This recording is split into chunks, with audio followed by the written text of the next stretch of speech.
Prions, prions. Père, Jéhovah Rapha, ta gloire est au-dessus de la foi humaine. Ta gloire est au-dessus de la foi humaine. Ta puissance créatrice transcende le doute. Ta puissance créatrice surpasse l'incrédulité de l'homme. Elle surpasse l'incrédulité de l'homme. C'est pourquoi, Dieu de grâce et de miséricorde, guéris mon frère, qu'il ait la foi ou non, au nom de Jésus. Père éternel, El Shaddai, restaure ma sœur, qu'elle croie ou non, au nom de Jésus. Qu'elle croie ou non, au nom de Jésus. Qu'elle ait la foi ou non, au nom de Jésus. Amen. Chers amis de Christ, bonjour. Germain Sewe. Dieu dit, selon Isaïe 48, verset 11, c'est pour l'amour de moi que je vais agir. C'est pour l'amour de moi que je vais agir. Car comment mon nom serait-il profané? Comment mon nom serait-il profané? Et dans Psaume 106, verset 8, il déclare ceci. Mais il est sauva à cause de son nom pour manifester sa puissance. Mais il est sauva à cause de son nom pour manifester sa puissance. En clair, Dieu peut faire des miracles, sauver son peuple, non pas à cause du haut degré de la foi de celui-ci, mais pour son nom, pour son propre nom, pour son propre amour et pour sa propre gloire. Et pour sa propre gloire. Et cette gloire demeure éternellement. Et cette gloire demeure éternellement. Éternel, éternel. Dieu créateur du ciel et de la terre. Dieu créateur du ciel et de la terre. Guéris mon frère que voici, qu'il ait la foi ou non. Guéris mon frère que voilà, qu'il ait la foi ou non, qu'il croit ou non, au nom de Jésus. Guéris-le, au nom de Jésus, qu'il ait la foi ou non, au nom de Jésus. El Shammah, restaure ma sœur, que voici, qu'elle croit ou non, au nom de Jésus. Restaure ma sœur, que voilà, qu'elle croit ou non, au nom de Jésus. Délivre cet enfant, Dieu de puissance, qu'il croit ou non, au nom de Jésus. Délivre cet enfant, qu'il croit ou non, au nom de Jésus. Délivre le Seigneur, qu'il croit ou non, au nom de Jésus. Chers amis de Christ, la puissance de Dieu transcende les limites humaines, y compris la foi. Y compris la foi. Bien que la Bible mette souvent l'accent sur l'importance de la foi, mais elle montre aussi que Dieu agit parfois au-delà de celle-ci, au-delà de la foi, pour manifester sa gloire, pour manifester sa gloire, pour manifester sa gloire. Cette réflexion, chers amis, explore la souveraineté divine à travers des exemples bibliques et des enseignements pastoraux. Oui, tout en priant pour ceux qui sont dans le besoin. Tout en priant pour ceux qui sont dans le besoin. Éternel, guéris mon frère, qu'il ait la foi ou non, au nom de Jésus. Père éternel, restaure ma sœur, qu'elle croit ou non, au nom de Jésus. Chers amis de Christ, Dieu agit au-delà de nos croyances. Dieu agit au-delà de nos croyances. Prenons l'exemple de Naaman. Prenons l'exemple de Naaman, ce général syrien. 2 Rois 5, verset 1 à 14. Naaman est guéri de sa lèpre après avoir suivi les instructions d'Élisée. Bien qu'il soit initialement sceptique et ne manifeste pas de foi préalable en Dieu, il a suivi les règles sans y croire. Il a suivi les instructions sans y croire. Il a été guéri. Il a été guéri. Il a été guéri. Mais ça, mon frère le fait tous les jours. Ma soeur le fait à tout moment. Mais ça ne marche pas. Tu as dit suivre les instructions du pasteur. Mais ça ne marche pas. On a l'exemple aussi du fils de la veuve de Naïn dans le cercueil en partance pour l'enterrement. Jésus a eu pitié de la mère et il a ressuscité le mort. Luc 7, verset 11 à 17. Ni le fils, d'ailleurs mort, ni la mère n'avaient exprimé de foi explicite avant ce miracle. Jésus a glorifié le nom du Père. Jésus a glorifié le nom du Père. Jésus a glorifié le nom du Père. Éternel, éternel, Dieu créateur du ciel et de la terre. Qui peut le plus, peut le moins. Qui peut le plus, peut le moins. Guéris mon frère, que voici. Guéris mon frère, que voilà. Qu'il ait la foi ou non, au nom de Jésus. Guéris-le, Seigneur. Qu'il ait la foi ou non, au nom de Jésus. On se rappelle la mort et la résurrection de Lazare. La mort et la résurrection de Lazare. Oui, Jean 11, verset 1 à 44. Lazare a été ressuscité par Jésus alors que mort, il n'avait pas appelé Jésus au secours, qu'il aurait des problèmes dans le séjour des morts et qu'il voulait revenir à la vie. Il n'a jamais dit que ça se fait là-bas, qu'il voulait revenir. Mais pour glorifier le nom de l'Éternel face à la famille et face au peuple, Jésus a fait le miracle. Jésus a fait le miracle sans la vie de Lazare. Chers amis, prenons le cas du paralytique de Bethsaïda. Le paralytique de Bethsaïda, Jean 5, versets 1 à 15. Jésus, guéri par Jésus, cet homme malade depuis 38 ans ne semble pas connaître Jésus et ne démontre aucune foi avant d'être restauré. Ne démontre aucune foi avant d'être guéri. Dieu de bonté, toi qui peux tout, ne te limite pas à nos doutes et à nos croyances. Ne te limite pas à nos doutes et à nos croyances. Ta gloire dépasse la foi humaine. Ta gloire dépasse la foi humaine. Et ta puissance de création et de résurrection surpasse l'incrédulité des hommes. Oui. Qui peut le plus, peut le moins, Seigneur. Qui peut le plus, peut le moins, Seigneur. Qui peut le plus, peut le moins, Seigneur.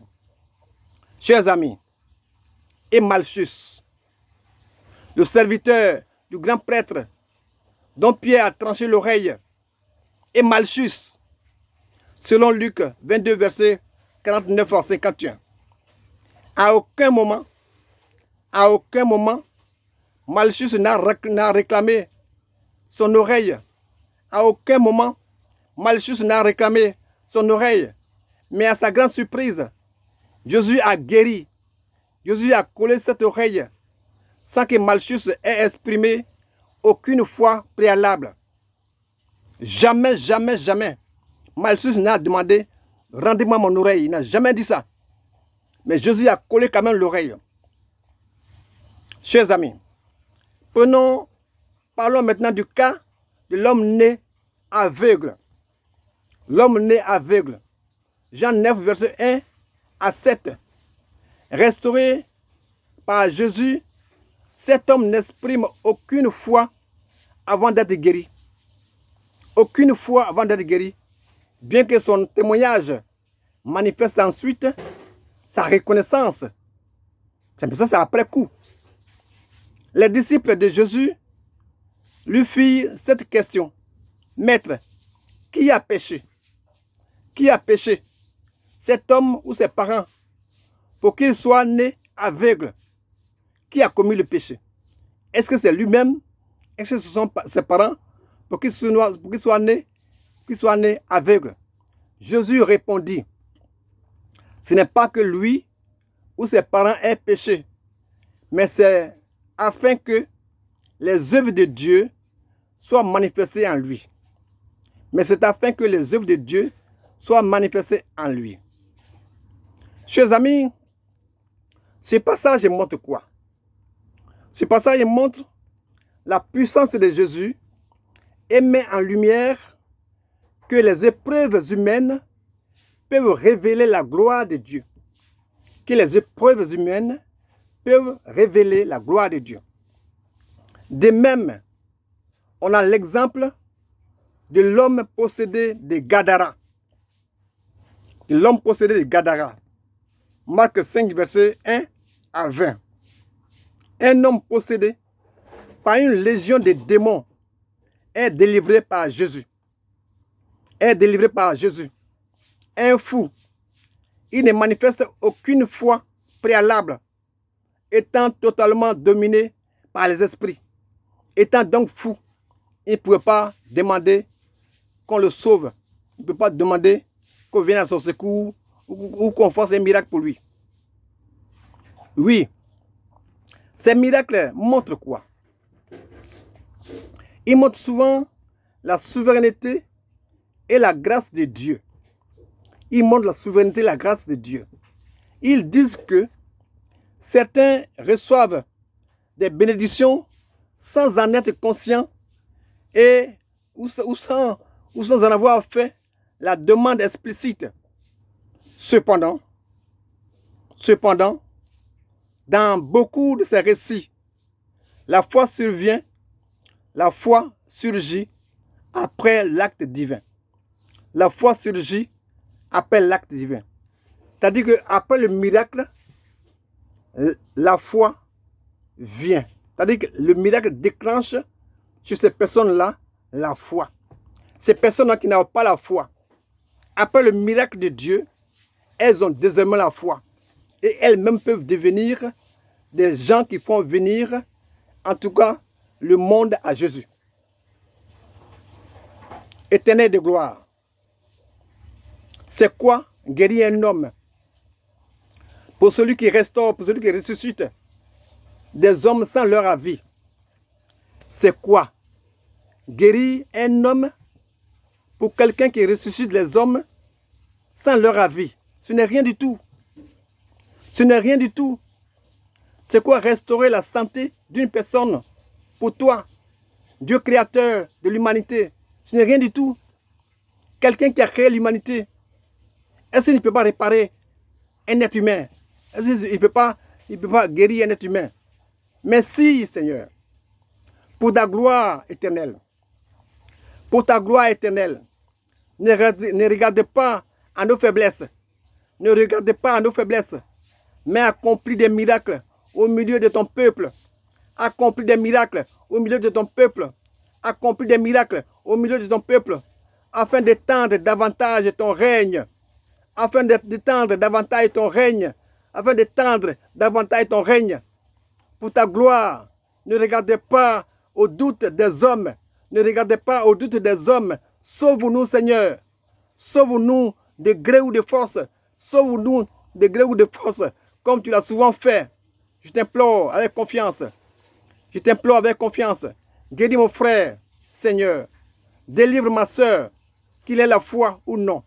Au nom de Jésus. Amen, amen. Chers amis de Christ, la tendance à culpabiliser les fidèles pour leur manque de foi lorsque des délivrances ou des guérisons ne se produisent pas pose plusieurs questions théologiques et pastorales. Oui, le fait de culpabiliser les fidèles quand on ne parvient pas à les guérir, à les délivrer. Cela pose plusieurs questions théologiques et pastorales. Premièrement, on se demande si la foi, finalement, si la foi est une condition ou un outil. On se demande si la foi est finalement une condition ou un outil. Certains, la Bible souligne l'importance de la foi dans de nombreux exemples, dans de nombreux miracles, je veux dire. On a l'exemple de la femme atteinte de perte de sang, selon Marc 5, verset 34. Mais la Bible montre aussi, comme on vient de le voir à travers les exemples, que Dieu agit parfois indépendamment de la foi du bénéficiaire. Dieu agit indépendamment de la foi du bénéficiaire. Le bénéficiaire, il ne pose aucun acte qui le mérite, mais Dieu le fait quand même. Cela démontre quoi? Cela démontre la puissance de Dieu. Cela démontre que la puissance de Dieu n'est pas limitée par la foi humaine. Oui, que la puissance de Dieu n'est pas limitée par la foi humaine. Que la foi est un facteur parmi tant d'autres. Que la foi est un facteur parmi tant d'autres. Mais pas une condition exclusive. Pas une condition absolue pour que Dieu intervienne. Oui. Deuxièmement, accuser le fidèle de manque de foi présente un risque de détournement spirituel. Accuser le fidèle de manquer de foi présente un risque de détournement spirituel. Lorsque moi, leader spirituel, j'accuse un fidèle de ne pas avoir assez de foi, je transfère la responsabilité de l'échec sur la personne en souffrance, sur la personne déjà démunie, déjà diminuée, ce qui peut aggraver son désespoir, ce qui peut la déprimer. Je me dédouane de mon propre rôle, évitant de remettre en question mon discernement ou mes méthodes. Oui, évitant de remettre en question mon discernement personnel et mes méthodes personnelles. Or, Jésus a dit à ses disciples, et non aux malades, race incrédule et perverse, jusqu'à quand serai-je avec vous?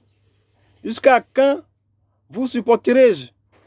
Et c'est à cause de votre peu de foi. Et c'est à cause de votre peu de foi. Mais ce genre de démon ne sort que par la prière et par le jeûne. Par la prière et par le jeûne. Cette indication, elle va à l'endroit des hommes de Dieu et non des malades et non des fidèles. Matthieu 17, verset 14 à 21. Ou Marc 9, verset 14 à 29. Quand j'accuse le fidèle, cela peut donner l'impression que Dieu est conditionné par l'homme, ce qui va à l'encontre de la souveraineté de Dieu, ce qui va à l'encontre de sa souveraineté. Troisièmement, la tendance à culpabiliser le fidèle quand la prière ne marche pas, cela traduit un manque de compassion de ma part en tant que leader spirituel. Oui, cela traduit un manque de compassion, un manque de soutien. Jésus n'a jamais culpabilisé ceux qui venaient à lui avec des doutes ou avec une foi vacillante. Avec des doutes ou une foi vacillante. Il a souvent agi par compassion. Il a souvent agi par compassion. Comme dans le même cas du père de l'enfant possédé qui a crié, « Je crois, viens au secours de mon incrédulité. Viens au secours de mon incrédulité. » Marc 9, verset 24. Cela montre quoi? Cela montre que Dieu comprend les faiblesses humaines et ne les rejette pas. Dieu comprend nos faiblesses et ne les rejette pas. Éternel, guéris mon frère, qu'il ait la foi ou non. Au nom de Jésus. Éternel, Éternel, restaure ma soeur, qu'elle croit ou pas, au nom de Jésus. Restaure ma soeur, qu'elle croit ou pas, au nom de Jésus. Chers amis de Christ, voici une perspective équilibrée pour les hommes de Dieu. Voici une perspective équilibrée pour les hommes de Dieu. Les responsables spirituels doivent encourager la foi sans accabler ceux qui en manquent. Les responsables spirituels doivent encourager la foi sans, accabler ceux qui en manquent. Ils doivent se souvenir que la foi est importante, que la foi est importante, mais non exclusive dans l'action de Dieu. La foi est importante, d'accord, mais elle n'est pas exclusive dans l'action de Dieu.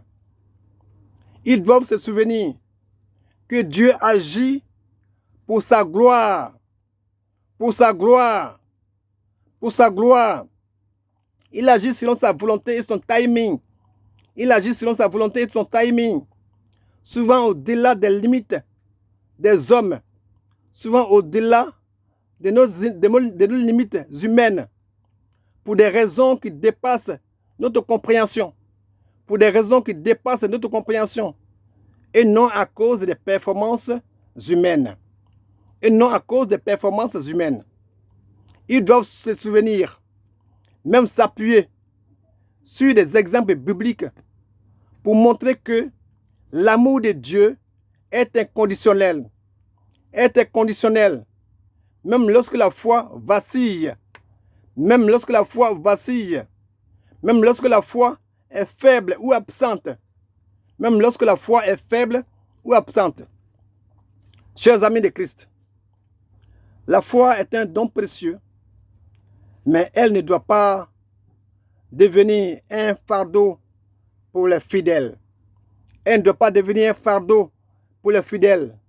Un prétexte pour culpabiliser les autres. Un prétexte pour culpabiliser les autres. Les hommes de Dieu sont appelés à être des guides et des consolateurs. À être des guides et des consolateurs. Et non des accusateurs. Et non des accusateurs. Et non des accusateurs. Il est essentiel de rappeler que tout miracle dépend de la grâce et de la volonté souveraine de Dieu. De la grâce et de la volonté souveraine de Dieu. Et non des mérites et des performances humaines. Et non des mérites et des performances humaines. Chers amis, nous dirions en conclusion que Dieu est souverain, agissant pour manifester sa gloire. Agissant pour manifester sa gloire. Même lorsque la foi est absente. Même lorsque la foi est absente. Il est essentiel de s'approcher de lui avec un cœur sincère et de lui faire confiance. Et de lui faire confiance tout en reconnaissant que sa puissance et sa compassion dépassent nos compréhensions humaines. Qu'elle dépasse nos compréhensions humaines.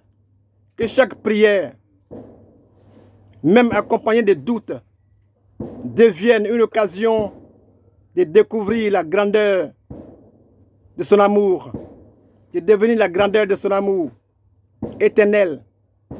Guéris mon frère, qu'il ait la foi ou non, au nom de Jésus. Éternel, Éternel, restaure ma soeur, qu'elle croit ou non, au nom de Jésus.